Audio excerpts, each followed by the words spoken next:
Olá, minha gente, tudo bem com vocês? Olha, J17 Talks no ar, mais um episódio. E hoje eu estou aqui com o Zé Manuel e a gente vai falar sobre um tema muito importante, sobre inovação, sobre novidades, aquilo que está acontecendo de tendências e futuro, né? Temos um convidado especial, Zé. Nós trouxemos aqui o Jorge Biff, ele é consultor, professor, mentor e doutorando. E a gente tem uma pauta super importante que interessa para todos, de todos os segmentos, independente de mercado. O NRF Retails Big Show é um grande evento, o maior evento de varejo do mundo, que é realizado em Nova York. Ele reúne CEOs, especialistas, executivos de tecnologia, líderes de grandes empresas que vão lá debater, discutir e levar as novidades em termos de inovação, comportamento do consumidor, agora mesmo inteligência artificial e futuro dos negócios. Sim, muitas organizações, incluindo o Sebrae, organizam missões de brasileiros para o evento e eles vão para analisar os impactos e aprendizados. O nosso convidado de hoje, aqui no J17 Talks, que é o professor Jorge Biff, ele é doutor em administração, é consultor com mais de 20 anos de atuação em varejo, inovação e estratégia empresarial.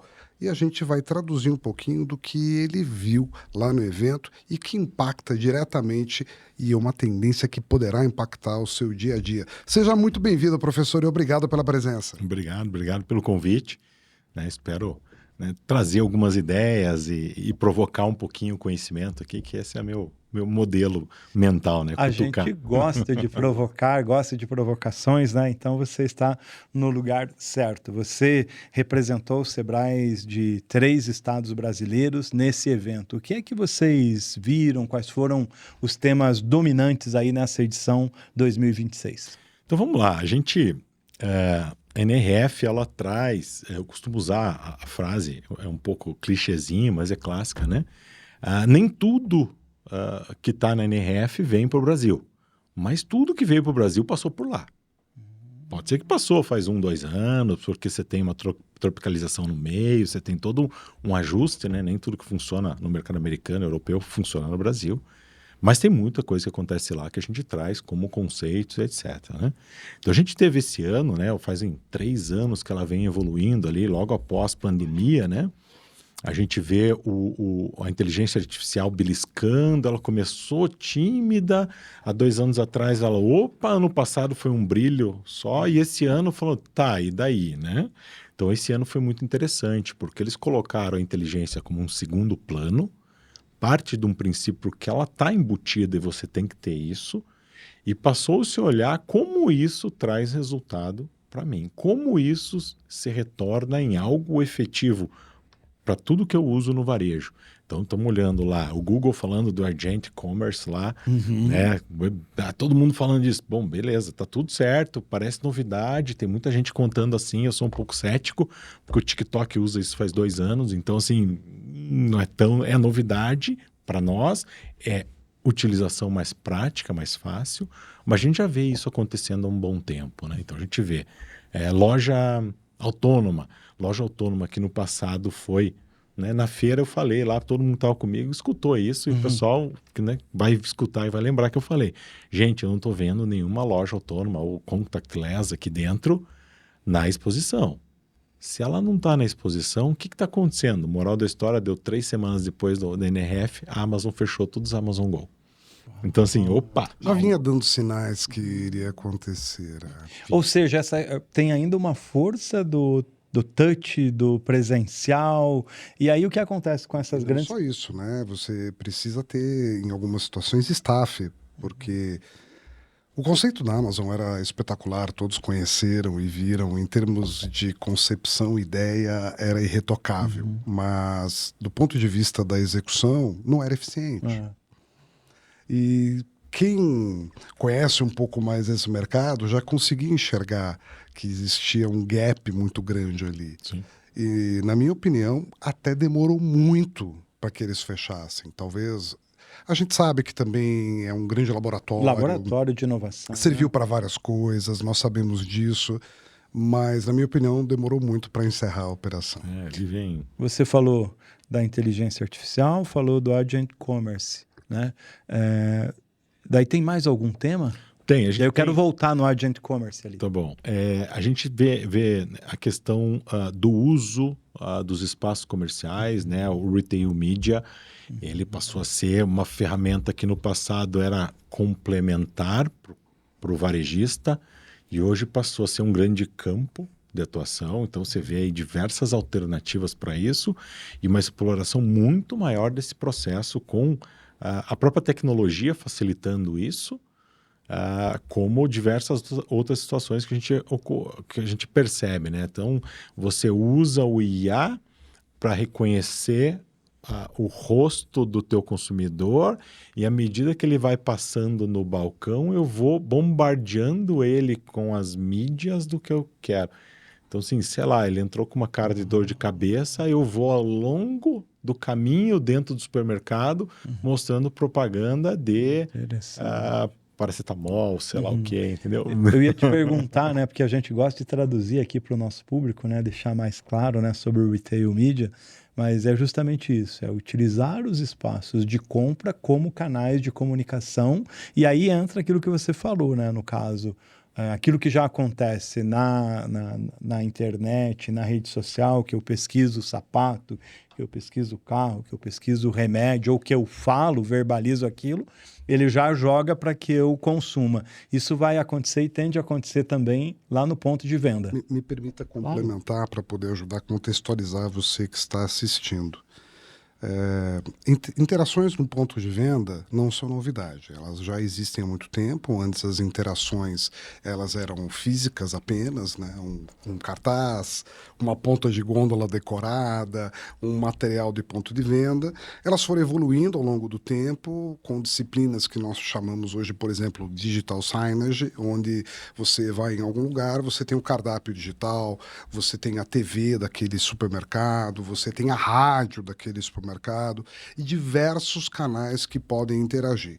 Ao longo dos últimos anos tivemos, você deve ter participado e visto diversos experimentos de realidade aumentada no ponto de venda, onde você consegue usar o seu celular e a câmera para poder ter interações.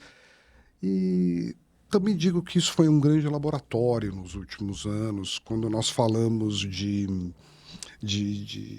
do trabalho do trade, merchandising, mídia no ponto de venda. Hoje é um caminho sem volta. E lá na NRF, tudo aquilo que foi colocado, experimentado e colocado em prática, agora se transforma em soluções. Aí tem um outro viés aí.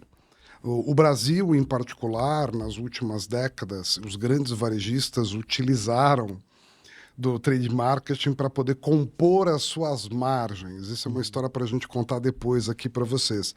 O que hoje no Brasil começa a deixar de ser uma operação apenas de injeção de margem e estoque para poder esfolar o fornecedor, vamos falar o português claro, para se tornar uma linha de negócio dentro daquela rede. Desculpa, eu precisava dar esse contexto para que a nossa audiência aqui, que não é do mercado, pudesse entender. E daí você usa, né? A gente teve um momento lá que a gente fez uma visita guiada que a gente faz com o pessoal que estava comigo lá. Então eles mostraram alguns exemplos, né? E com a IA embarcada. Aí você começa a ver, bom, a IA, onde é que ela vai aqui? E daí, né, o Nascimento entra, né, a câmera tira uma foto do Nascimento, e daí lá na frente, na propaganda da Colgate, aparece o cara com a pasta de dente lá, né, com o creme dental, mas com uma feição parecida com a sua. Uau. Por quê? Porque a IA rodou por trás, ela criou a imagem. Por que a feição igual à sua? Para criar uma identidade. Aproximação. Nossa vida, como esse cara Então, é parecido comigo. Você começa a olhar um nível de comunicação nunca antes imaginado. Né? E com um cuidado com a palavra que eu vou usar, com uma manipulação psicológica inteligente. Então, uma conexão, uma busca numa conexão assim muito bom, diferenciada. Então a gente falou sobre inteligência artificial, retail media. Tem mais algum assunto que palpitou? Bom, vamos lá. A gente tem lá praticamente umas 8 linhas para seguir, mas como eu estava colocando, esse uso da IA embarcada, que é o enablement, ou seja, que é a entrega de ferramentas para a tua equipe de vendas. Então, você tem um campo muito maior né, em termos de vendas. Então, vem desde a IA até a parte logística, né? Você pode pegar nessa linha aí para você pensar com saídas inteligentes aí para uso. Então, a IA, ela vem floreando todo esse sistema, esse ecossistema de comunicação, né? E também de revenda ou de interação, né? Ou seja, ela está presente e acho que usando uma palavra aí do momento, ela é irreversível, né? Vou pedir para o Loyola, nosso diretor aqui, colocar algumas imagens suas lá no evento com o time, né? Olha aí, ó. Sebrae, você comentou que levou 3 unidades do Sebrae do Brasil, né? Quais são os estados? Bahia, Tocantins? A gente estava com Bahia, Tocantins e Sergipe, que estavam diretamente ligados com a Abraço gente. Bahia, abraço Tocantins, abraço Sergipe. E além disso, a gente levou aí algumas startups, empresas de tecnologia de Portugal, né? Eu tenho uma parceria com a Unicorn Factory lá em Portugal. E a gente trouxe praticamente 30 empresas que vieram de Portugal. Olha. Então, na minha equipe lá, nós estávamos em praticamente 6 pessoas suportando esse grupo. E a gente suportou aí praticamente, né, como técnico, mais de 120 pessoas no evento NRF, né? Podemos pegar a escada para tirar foto. Ou seja, gente de todos os estados e de outros lugares do mundo. Tem mais uma foto aqui pra gente mostrar. Hoje a gente tá aqui, viu? Descobriu aqui o telão. Multimídia. Olha só aí, ó. Onde que é aí? Sabe que tem um negócio legal, né, nesses eventos e quando você tem uma boa curadoria, olha ali o pessoal prestando atenção, te ouvindo, né? Porque quantas vezes você já foi pro evento? Tem estatística? 17. Uau! Tá entendendo? Aquela foto anterior ali era o seguinte, são 800 stands, eu passo nos 800 stands um dia antes, vejo o que tem de interessante para mostrar, então assim, faço uma coletânea. Uma curadoria. Isso, e daí a gente faz um roteirinho com eles de 1 hora e meia e leva nesses espaços. Então, esse Retail Media que estava comentando do uso da imagem e tal, a gente foi lá, que é uma empresa que chama Vusion, e eles mostram para nós todo o funcionamento. Uau. Então, isso aí, durante a feira, né? É uma aula prática, né? E sabe o que eu falo, né, hoje em dia? A gente tem batido muito nessa necessidade do empresário, do empreendedor buscar conhecimento, que é aquilo que nos move, de aprender coisas novas todo dia. Então, ele sai do dia a dia, daquela pilha, entra num ambiente criativo e talvez ele não traga tudo aquilo para o seu negócio, mas ele diz assim, como é que eu posso aplicar um pouquinho mais, né? Tem mais uma foto ali? Explica para nós, por favor. Próxima foto, Loyola, por favor. Aí. Isso aí, daí nos dias seguintes, né, a gente faz algumas visitas em lojas e experiências comerciais. Então aqui a gente teve uma agenda exclusiva na loja da Apple, onde a própria equipe de gestão deles mostrou para nós o processo de atendimento na compra, como simulou esse processo para nós, mostrando para nós como funciona. Então, eles mostram o iPad, como funciona, como eles cadastram você, é bem interessante. Então, muito mais do que assim, só vender, eles têm uma base, né? Lembrando que a Apple, né, ela tem a loja da Quinta Avenida lá, que é a loja que mais vende por metro quadrado no mundo, né? Uau, que loucura. É uma loucura. Aquela que tem o cubo de vidro. Isso que você desce. Espetacular aqui.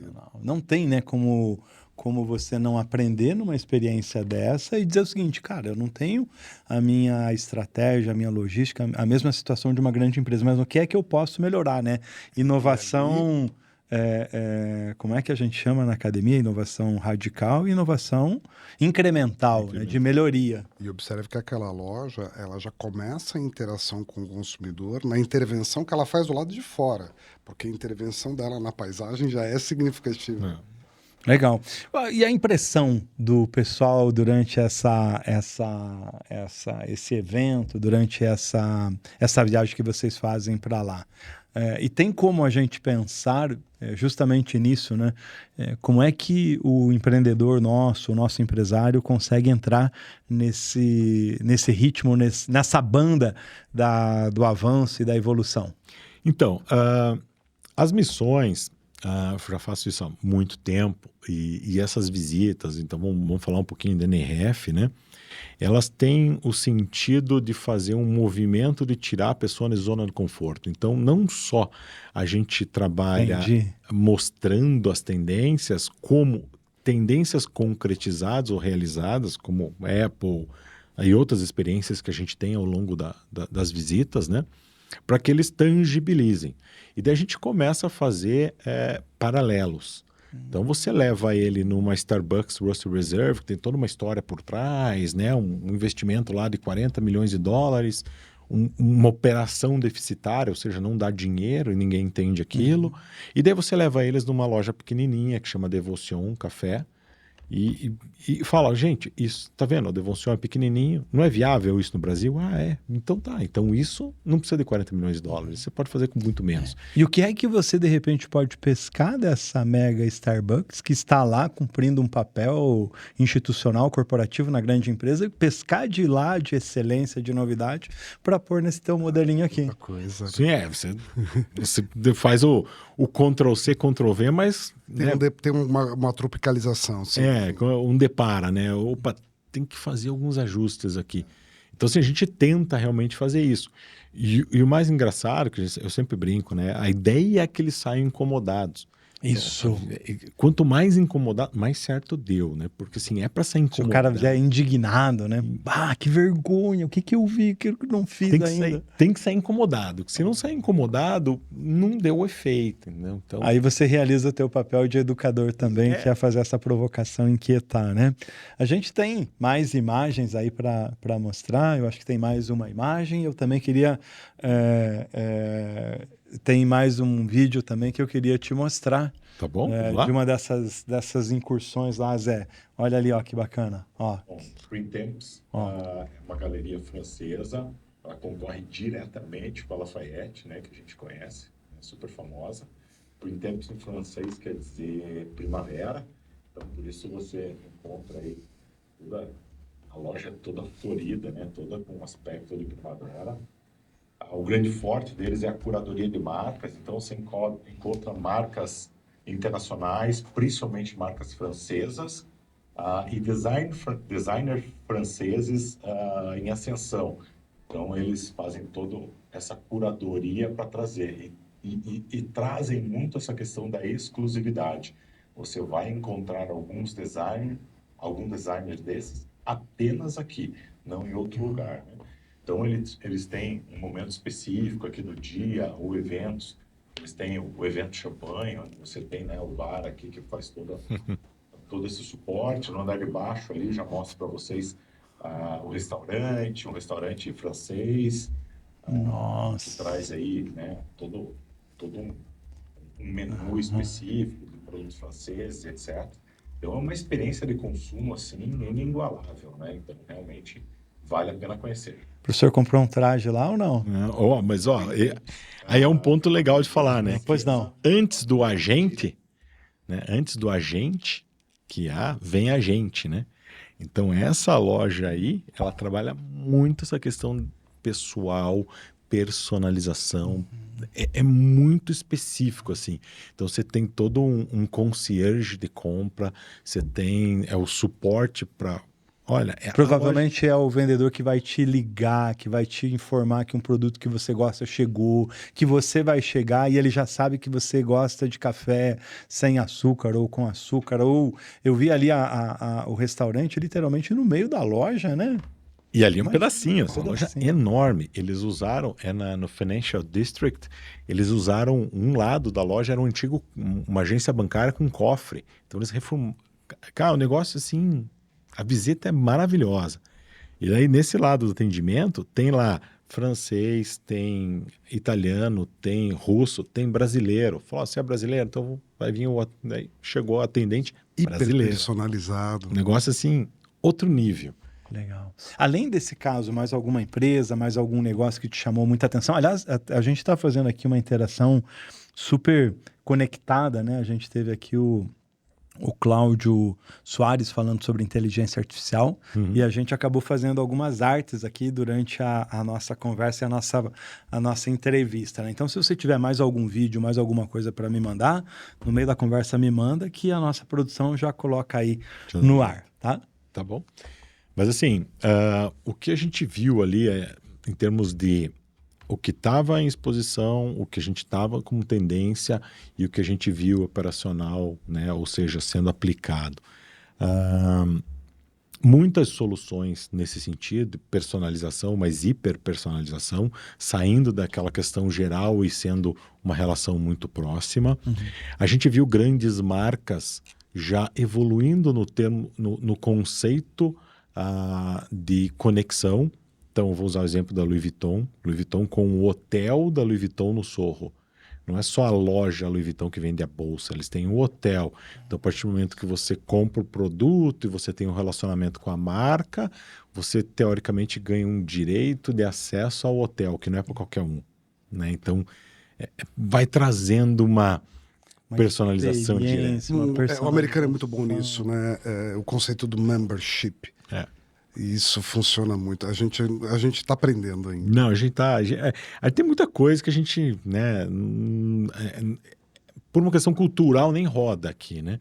Então a gente faz essa conexão. Estou usando ali isso aí como mais um modelo, né? Um hotel de uma marca. Fiquei imaginando, né? E tá no coração ali do Sorro, né, dos Estados Unidos, em Nova York, né? Então, poxa, tem em Paris também, tem essa operação, estão abrindo outras também, a própria marca, né, a LVMH está olhando para a questão de conexão com outros, né, que eles têm bebidas, já tem tudo isso no portfólio de produtos, né?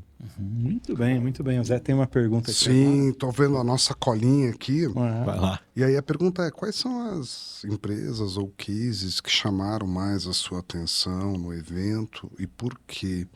E se você percebeu algo absolutamente disruptivo em tudo que você viu, que tenha causado o efeito uau? Porque é tudo muito bacana lá, comparado com a realidade que a gente tem aqui no Brasil, quando a gente compara com China, Guangzhou e vários outros lugares, o próprio Estados Unidos, a gente percebe que a gente está muito para trás. A gente tem um delay muito grande da visão até a implementação e várias outras barreiras, ok. Mas aquilo que realmente te deu um frio na barriga quando você viu e que fica como um sonho para que você pudesse trazer e tornar realidade no Brasil? Olha, assim, de um ano para o outro, como eu vou há muito tempo, você não vê uma evolução de um ano para o outro muito grande. Né? Eu nunca fui. Você vai voltar de lá e fala, gente, que coisa de louco, né? Quando a gente vai ano a ano, você começa a ver que é uma continuidade, alguns, né? O que eu vi muito, me impressionou muito essa questão do retail media e a conexão com o IA por trás, o agente rodando, aquilo ali, eu falei, isso aí dá para conduzir muito, sabe? Que você consegue criar uma experiência. É um game changer. É uma experiência diferente, assim, sabe? A hora que você, sei lá, eles usaram alguns exemplos, né? Se você pega, sei lá, uma Coca-Cola, ele já te induz a pegar a pipoca, porque uma coisa conecta com a outra. Então, assim, a gente já viu isso em filme de ficção científica, né? Que o cara tá na rua, aparece os outdoors mudando com relação a ele. A gente já viu Matrix, esses filmes assim, né? Mas chegar a esse ponto, de chegar no ponto de venda, isso assusta. Como você falou, aí tem um quê ético razoável a ser discutido, né? É verdade. Tem um quê ético bem grande, né? Porque você pode conduzir num limite, e a gente sabe, brasileiro, a gente, infelizmente, em alguns segmentos não temos maturidade para algumas coisas. As bets vêm provando isso, né? Então, isso será como que vai funcionar lá na frente, né?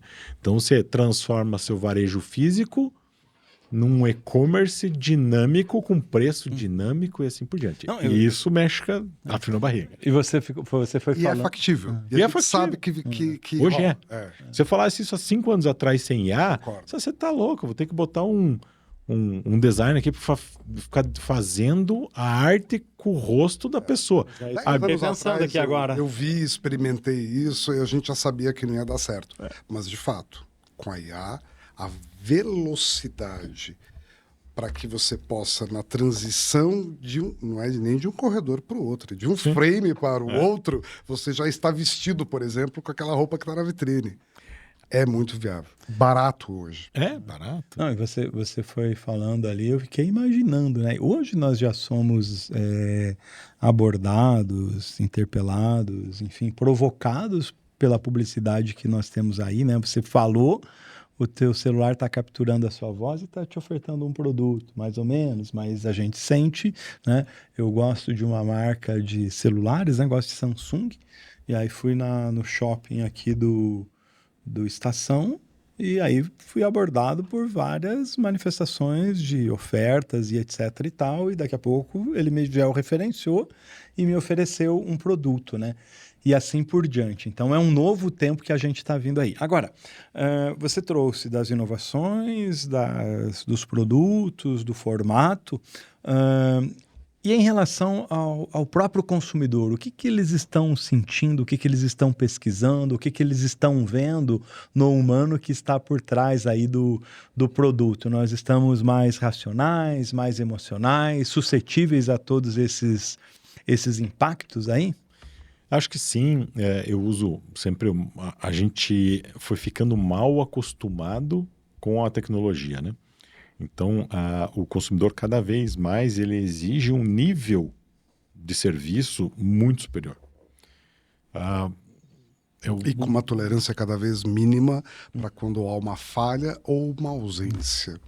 Não vou comprar em tal lugar porque não tem o caixa rápido, que eu mesmo posso escanear o QR Code e pagar com o cartão e ir embora. Eu já vivo isso hoje. Sim. É do nosso dia a dia. Mas lá certamente você viu algumas coisas que estão já acontecendo no dia a dia do norte-americano e de alguns países europeus e que você sabe, por todas essas 17 edições, 17 edições, por todas essas 17 edições, você consegue... Sim, você consegue saber, isso vai beliscar. Isso é um resolvedor de problemas. Nós temos esse problema no Brasil, essa tecnologia vai chegar, vai resolver. Mas nessa linha, você consegue saber o que nasceu morto e aquilo que vai virar e se tornará um game changer aqui no Brasil, né? Sim, com certeza. A própria Google expondo algumas conexões já com o consumidor, olhando você poder vender um vestido, por exemplo, já com diversas possibilidades de exposição como imagem, sem usar modelo, por exemplo. Isso reduz custo e materializa de forma real, né? Tempo de uma forma absurda. O monitoramento hoje via entrega. Então, a gente já percebeu isso, por exemplo, todo mundo já fez compra aí, vamos usar Mercado Livre, sei lá, qualquer outro, né? E você tem um mapeamento de entrega, você sabe que saiu para entrega, você sabe que vai receber. Ficando cada vez melhor. Evoluindo dia a dia. Nós aqui em Curitiba não experimentamos tão bem isso, mas em São Paulo, dependendo do produto que você comprar até meio-dia, na capital e região metropolitana você recebe até às 15 horas. E não é assim, você compra até meio-dia e blim blom recebe até às 15 horas. Você recebe várias notificações para te dar a visibilidade. Saiu do depósito, já iniciou o percurso, está a 15 minutos de você. Isso resolve a sua ansiedade, porque observe, e você viu isso lá, né? O consumidor é cada vez mais ansioso. E aí é que está o toque psicológico e o truque psicológico para a gente vender mais. E nesse sentido, o que acontece, né? Nós estávamos até então acostumados ao pegue e leve. Pegue, passe no caixa e leve. Você lembra que tinha uma rede, eu não sei se tinha aqui no Paraná, porque eu sou paulista, mas estou aqui há 25 anos, chamada rede Pegue Pague? Porque era literalmente o conceito dos primeiros autosserviços que nasceram lá nos anos 80. E com isso, né, esse comércio online, digital, ele te dá essa sensação. Ó, você compra aqui, escolhi, pagou. Eu vou te mostrar a hora que ele vai chegar na sua mão. E vai chegar, né? O produto na sua mão quase que imediatamente. E outro detalhe, logística reversa cada vez mais eficiente. Peguei na minha mão, não curti? É super simples você devolver. Eu sou um cidadão de 57 anos e lá em casa os meus filhos são usuários do... Como é o nome dessa compra online? Vamos lá, aqui a gente pode fazer merchan, né? Do Temu? Não, Temu não. Aqui, AliExpress, os Xing Ling lá. Shopee. Shopee. Porque lá em casa, pim, é o Shopee, pim. Quem que atende? Quem que vai pegar? O pai. Eu falei, vou baixar aqui porque eu preciso comprar alguma coisa. O cara vai chegar e vai dizer, Nascimento é para você. E aí uma coisa, que é justamente isso que você falou, né? Esse olhar, essa percepção do mundo dos negócios, de quem é esse novo consumidor, né? A Mariana é compulsiva nessa compra. Eu falei, e aí, Mariana? Eu não gostei. Eu falei, mas tá mandando. Esse dia eu falei, mas Mariana, você vai incomodar o pessoal lá, né? Mandando de novo, e não é assim. Esse é o modelo de negócio deles. Agora, assim, existem vários hubs no meio do caminho, tá? Entre a Shopee e a Mariana, existem vários prestadores de serviço do modelo logístico e que muitos deles prestam serviço para a Shopee, para a Temu, para a Amazon, para o Mercado Livre, para o Madeira, para um monte deles, que são os mesmos agentes logísticos que facilitam e encurtam todo esse caminho. Então, desde a entrega, a logística reversa, os sistemas, aí tem os white labels, as APIs, que se você comprou via Amazon, vai chegar no teu aplicativo da Amazon, se você comprou pelo Shopee, vai chegar no aplicativo da Shopee. Mas a van é a mesma, do mesmo cara que está fazendo o roteiro. E é um isso aí engendro já existe. positivo, né? Mas a gente está falando agora da conexão emocional e da ansiedade que ele entendeu que cada vez mais é uma ferramenta de venda. Ela é uma ferramenta de venda e ele é um ponto a ser observado porque eu tenho que entregar solução para isso. E essa solução que a gente está falando, a ansiedade está no pagamento... alguns pontos de contato. Não, ela está em tudo. Em tudo. Antes ela migrava, de fato, precisando de um check-up rápido, um check-out rápido. Agora é um check-out one-click. Cara, isso tudo morreu. E vai indo. Morreu demais. E agora está indo assim, poxa, eu quero experimentar um tênis para comprar. Como que eu faço isso? Será que eu tenho como fazer online? Online já tem opção. E na loja, como que eu faço para ser rápido isso? Então começou a olhar que o consumidor está num nível de exigência muito além até do que se pode entregar, né? Sim. Então a gente começa a ver muitas soluções de mais variados segmentos, né? Para ser mais rápido, né? A solução de compra de medicamentos, solução para provar tênis, solução para provar roupa. Então vamos lá, mulher, né, o público feminino, prova roupa, gosta de ir lá na loja ficar 3h30 provando roupa. É o ritual. Homem pega uma camiseta, experimenta, deu certo, ele compra tudo igual, né? É igual shampoo, né? Igual shampoo. O mesmo shampoo, é um meme, mas é verdade, né? O mesmo shampoo, é 3 em 1, né? Condicionador, óleo de freio, óleo de motor. Tudo junto. É tudo junto. Menos um problema. Água pro radiador, né? Isso, é tudo junto. Creme dental. Agora, esse consumidor protagonista continua sendo o decisor e continua tendo nas suas mãos, para lá ou para cá, com mais agilidade ou não, o cartão de crédito. E, cada vez mais, é o cara que cuida da reputação da loja, da marca. Porque hoje, para gerar uma rejeição, é um movimento instantâneo para cancelar uma marca. E é exatamente isso que eu ia comentar, né? Com esse smartphone na mão que ele compra, ele também entra na rede social para falar bem ou mal da marca. É um cuidado importante. A gente vai indo para frente, né? A gente começa a entrar no assunto, por exemplo, do GPT, ou os outros que tenham aí, AI, né?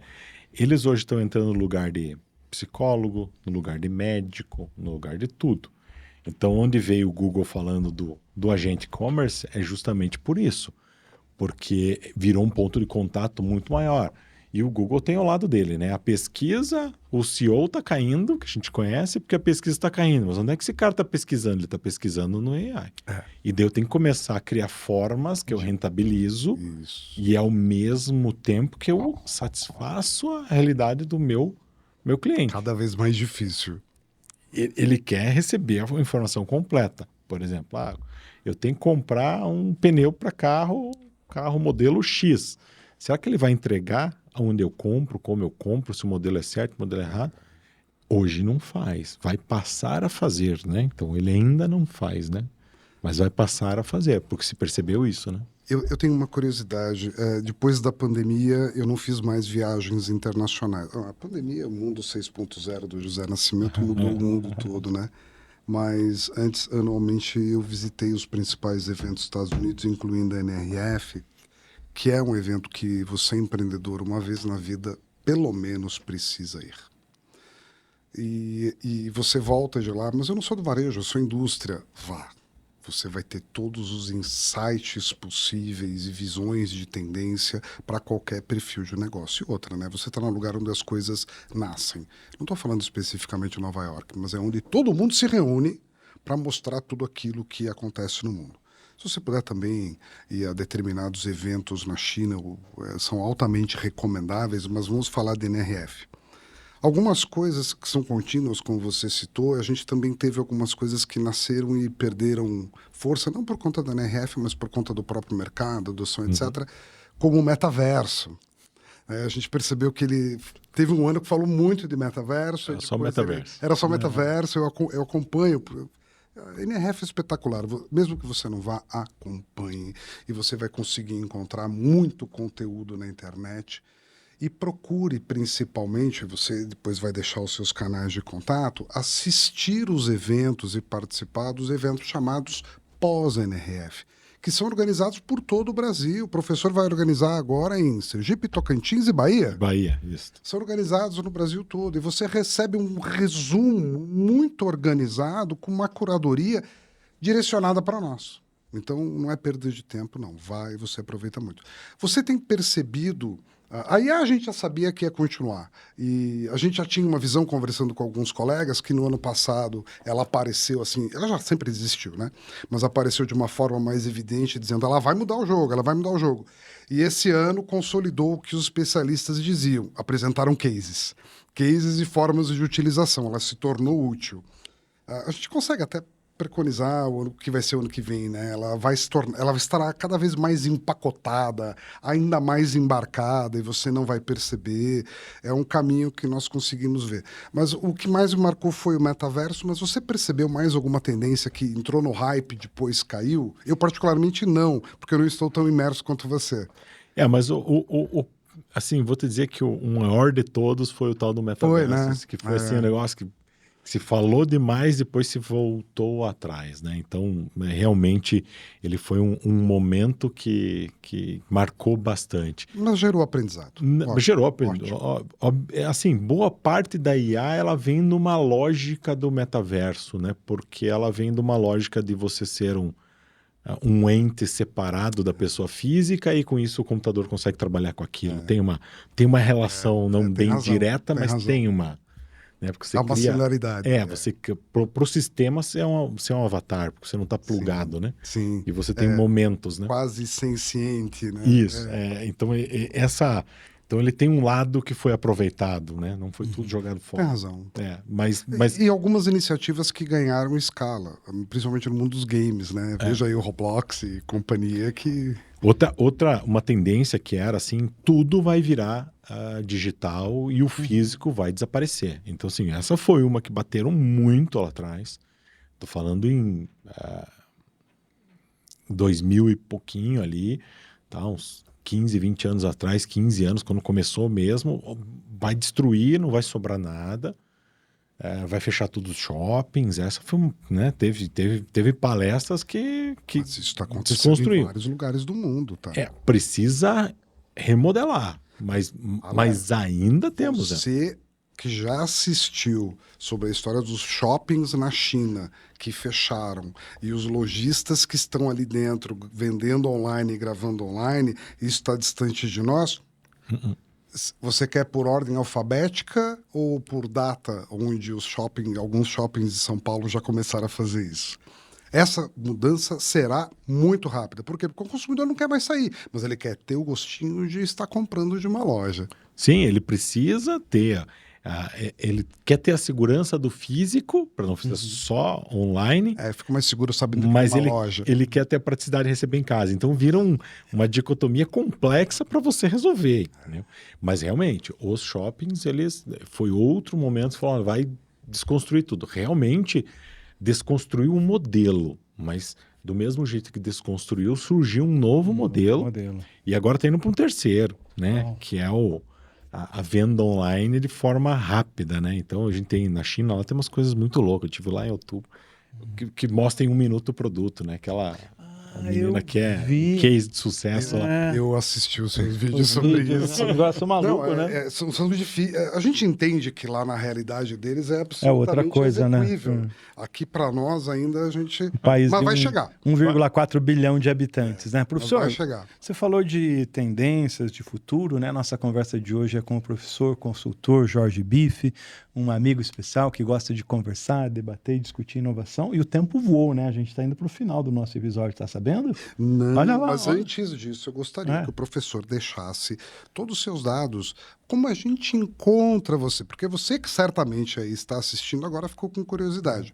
Quer saber? Entra lá nos perfis do professor e você vai encontrar vários vídeos e narrativas super interessantes. Professor, Além disso, as próximas missões, né? Porque sim, tem... que você já pode fazer parte. Inclusive, já tem vários grupos fechados para a próxima NRF. Dá tempo ainda. Não, dá tempo sim. Então vamos lá. Me achar é fácil, Bife é meu sobrenome, é engraçadinho, todo mundo. Sempre vem uma piada, tá tudo certo. Tá tudo Tanto certo. que eu falo, me chama de Bife, que tá tudo certo. É BIFF. Vem almoçar comigo. É BIFF, né? Então você me acha no Instagram como @profbife, né? E meu website, que eu acho que dali você consegue quase tudo. Até meu WhatsApp tá lá, né? Então é www.biff.pro de professor.br. Aí você acha um facinho. Né? Nós vamos deixar para você, procure aqui na descrição, você vai encontrar todos os canais. Uma pergunta de interesse pessoal, porque nós temos a mesma orientadora no programa de pós-graduação, eu fazendo mestrado e o professor lá no projeto de doutorado. Em qual universidade? PUC Paraná, com a professora Eliane Francisco. Professora, um abraço. Dá tchau para a professora lá. O professor tá aqui. Né? Essa pergunta é ela que sugeriu, viu? Ó, sustentabilidade e ESG continuam sendo temas relevantes ou perderam espaço em função da eficiência e da rentabilidade? Está na pauta ainda ou tem um olhar diferente, especialmente por conta aí das questões de linhas políticas do mundo que nós vivemos? Continua, é uma pauta que se discute muito.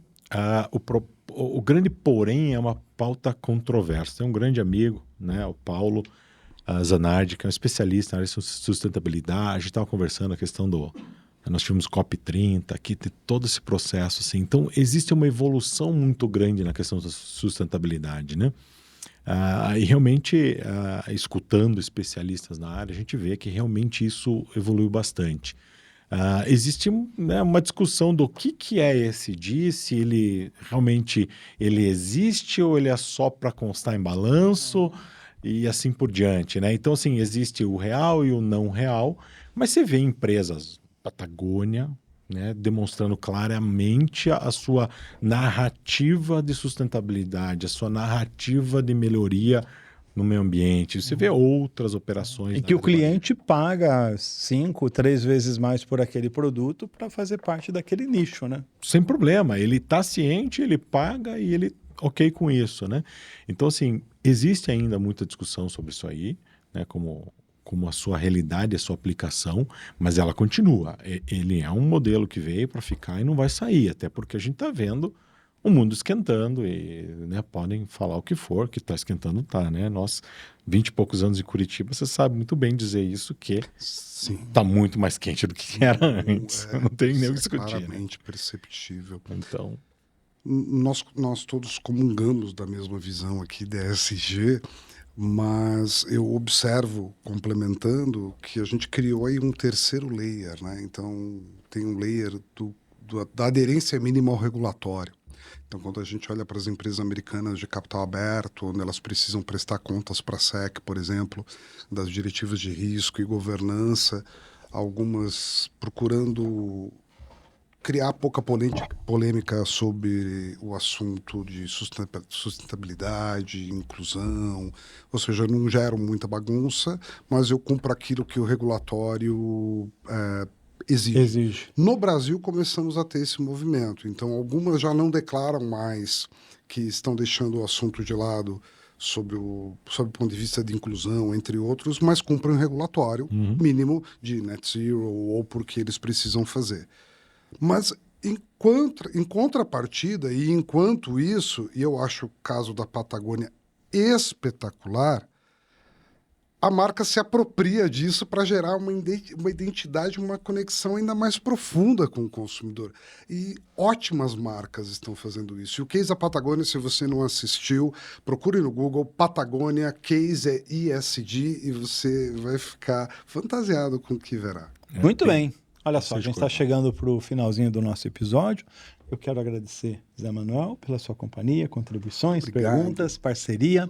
Você que esteve conosco, muito obrigado também. Professor, você tem aí um tempo para as suas considerações finais, né, para dizer aí, fazer aí o seu fechamento e falar das próximas missões também e convidar todo mundo para participar. Vamos lá, gente. Então, assim, NRF, né, como bem colocado, tem que ir uma vez na vida, se não for, vai. A gente tem diversos eventos de porte, mas assim, mesmo que você não seja do segmento varejo, uma hora ou outra teu produto chega no varejo. Então, assim, você precisa estar conectado com isso, entendendo. Em Nova York, capital do mundo, tudo roda. Então, a NRF tem 130 e poucas edições, tá? Então, não é a feira de hoje, né? Não é evento de hoje. Ele é muito antigo.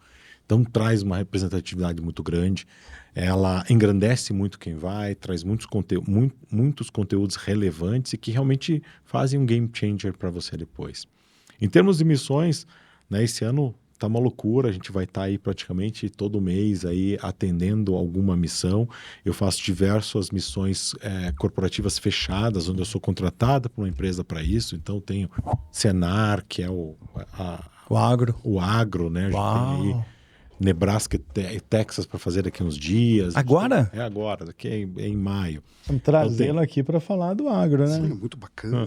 Então a gente vai ver gado de fechado, a própria gestão de água, que a gente vai fazer umas visitas no Nebraska, que só faz gestão eficiente de água para produção animal. Então, assim, tem bastante coisa para ver. A gente tem China, tem um monte de missões. SXSW. SXSW acontece agora em março, eu fui ano passado, esse ano eu não vou, mas é um evento bem legal, bem cultural, bem interessante. Você me falou alguma coisa de Paris? Paris eu tenho Cial, que é alimentos, então tem aí. Esse ano acho que tem umas 8 missões. Shenzhen, algum evento na China, porque a gente tem que trazer a realidade da China aqui também. China vou estar em abril, com o projeto da Exim Lab. Exim Lab é um projeto meu e do Kenny, que é meu sócio no projeto. A gente faz imersões executivas com poucos executivos. Daí é um negócio bem direcionado. Se for no meu site lá, vocês vão encontrar a Exim Lab, lá tem as imersões, né? Então a gente vai fazer China em abril, tá? Estamos fechando a data ainda. China em abril, daí vou a China em outubro também, com outro grupo daí mais para feira, né? Então... Você que está assistindo, empresário, as imersões são absolutamente importantes para você. Um grupo, quando a gente fala de grupo pequeno, não chega a 10 pessoas. Isso aí. Esse grupo pequeno, as agendas, o roteiro está previamente definido, nós vamos passar pelas cidades tal, nas cidades específicas nós vamos no hub de inovação A, no hub de inovação B, na empresa A, na empresa D. E as visitas são pré-organizadas porque você pode até submeter perguntas prévias para conseguir ver alguma coisa em especial na sua visita ou conversar com alguém. É uma forma de você, no estilo Matrix, que o Neo espeta aqui atrás o cabo, receber um download de informações direcionado extremamente qualificado e de grandíssima qualidade. Então, siga aqui os perfis do professor e acompanhe quais são os rituais, as imersões que ele vai ter no próximo ano, até por linha de produto, serviço e segmento, que isso vai fazer toda a diferença na sua vida. Desculpa a interrupção, mas isso é muito importante para contextualizar a importância do seu trabalho. Eu acho que você vai junto com ele, hein? Gente, olha, um abraço para vocês e até uma próxima oportunidade. Até. Valeu, obrigado, Tchau. gente.